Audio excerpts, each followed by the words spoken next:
All right, welcome. Today we're jumping right into something that is, well, pretty much magic for modern software development, the CI/CD pipeline. We're going to watch a complex, hands-on process get turned into a simple, automated flow. We'll see code go from a developer's keyboard to a live application in the cloud, all in real time. So let's start with a big question, one that really gets to the heart of why this stuff is so powerful. Imagine you just finished a brilliant new feature. What if, instead of a massive, stressful checklist, you just typed one command and poof, your work is live? That's not a fantasy, That's exactly what a well-built pipeline makes possible. The difference is, and I mean this literally, night and day. The old manual way, it's slow. It's just begging for a simple typo to bring everything crashing down. And let's be honest, it's super stressful. But the automated way we're looking at today, we're talking fast, we're talking consistent, and totally reliable. We're basically trading in a risky, custom-built process for a high-speed, dependable software assembly line. Okay, so let's get into it. How do we actually build this assembly line? You might be surprised to hear that the core of this entire operation, the whole blueprint for our automation, is just a single script. And that script is called a Jenkins file. Now think of this file as the step-by-step recipe that our automation server, Jenkins, is going to follow.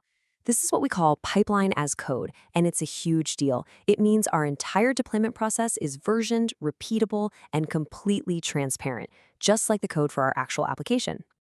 So our recipe is broken down into 5 main stages. First, Jenkins has to grab the latest code, right? That's our JIT clone stage. Then it uses a tool called Maven to compile all that code and package it up. Third, and this is super important, it builds a Docker image, which is kind of like a self-contained portable little box for our app. Fourth, it pushes that image to a central library, a registry, so it's ready to be used. And finally, the grand finale. It tells our Kubernetes cluster, hey, go run this new version. Each stage just perfectly hands off its work to the next. It's like a well-oiled machine. Okay, theory is great, but let's see this thing in action. This is where it all comes together, watching the automation happen live. So here's the scenario. A developer finishes up their code. They make their change, they commit it, and then they run that one simple command to push it up to GitHub. That single action, that's the trigger. That's the spark that kicks off our entire automated pipeline. And boom, thanks to something called a webhook, which is really just an automated message, Jenkins immediately sees that new code and starts the build. We're watching it right here in the Jenkins Blue Ocean interface, which gives us this awesome crystal clear visual of what's happening.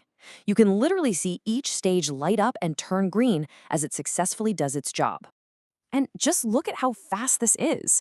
The code is cloned in 15 seconds. The build finishes in less than a minute. Building and pushing the Docker image is just as quick. All told, we've gone from that initial code push all the way to a live deployment in under 2 minutes. That's just incredible. But wait, we're not quite done. The pipeline says everything is great, but you always have to verify. Trust but verify, right? So we run a quick command to check on our Kubernetes cluster and, yep, there it is. 2 brand new pods, the running instances of our application, are live and in the running state. That's the proof we were looking for. And there you have it, from a simple code push to a live, accessible web application running in a production-ready environment. The whole thing completely automated. It's fast, it's repeatable, and it's incredibly reliable. So that was the happy path, right? Everything went green, it all just worked, but let's be real. What happens when things go wrong? Because they will. A truly robust pipeline isn't just about the successes, it's about being ready for failure and knowing exactly how to fix it.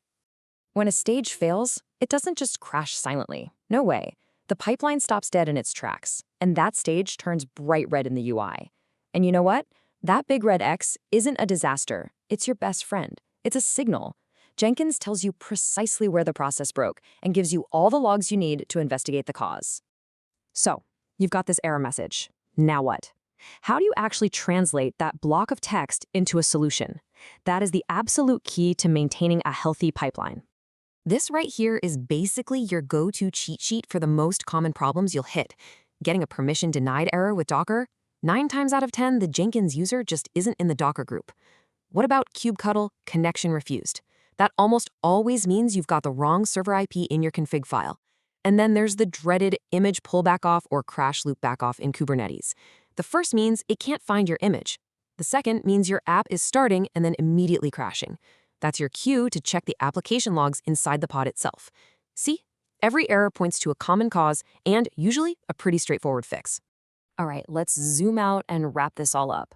Let's talk about the big picture. Why does all of this matter, and what are the key things you should take away from this whole process? What this pipeline gives you is so much more than just a deployed app. It gives you speed. It lets you ship features in minutes, not days.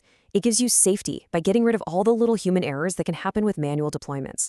And honestly, the most important thing it gives you and your team, it's more time to focus on what you do best, building amazing features, not wrestling with deployment logistics. We've just laid out the blueprint for a powerful modern software assembly line, taking code from a simple push all the way to a running application. This is a template you can adopt for almost any project out there. So the only question I have left for you is, what are you going to automate next?